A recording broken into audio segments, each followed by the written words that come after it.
Yeah, I mean, that's been pretty consistent with what we've seen from a lot of the retailers this holiday season. It's what we expected. Um, People have shifted towards online spending, and that makes sense.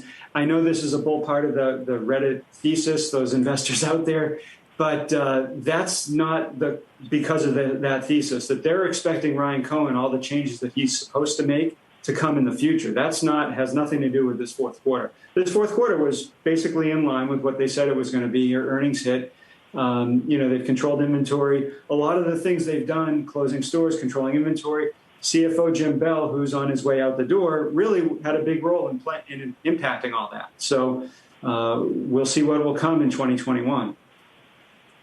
Have you been talking to the company throughout this? I mean, they have not come on CNBC. They have not been addressing the stock surge. They have not done a secondary offering, as a lot of people expected. Joseph, what are they? Are you talking to them? Are they telling you anything? They are very tight-lipped. They've been very tight-lipped about this whole situation. They don't really want to get into what's going on.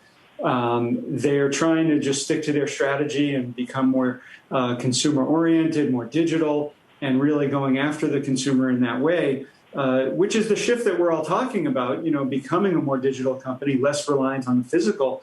And yet the company's not really talked much about what they want to do. They've not talked about accessing the capital equity markets to raise some cash. They've not talked about anything they might acquire to accelerate their transition and transformation from the current status that they're in. So I know there's a lot of hope out there, but we need to see, really what they're thinking about and how they're planning to make this transition.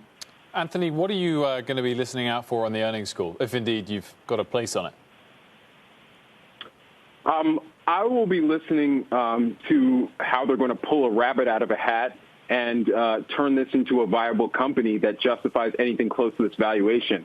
Unlike Joe, I no longer cover the company, so I don't have to say, nice things about them. I mean, this is not a good quarter. Comps were up 6.5%. That was against a down 26%. So on a two-year stack basis, comps were down 20%. Earnings are up 5.5% on an adjusted basis with new consoles that just came out. These are not good numbers. They're not good numbers, and they don't justify this valuation. So, like I said, I will be looking for the magic beans, the pixie dust, whatever you want to call it.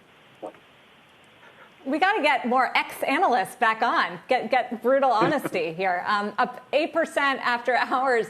Anthony, what is this stock worth? So when I dropped coverage of the company in January, I had a $10 price target, 10.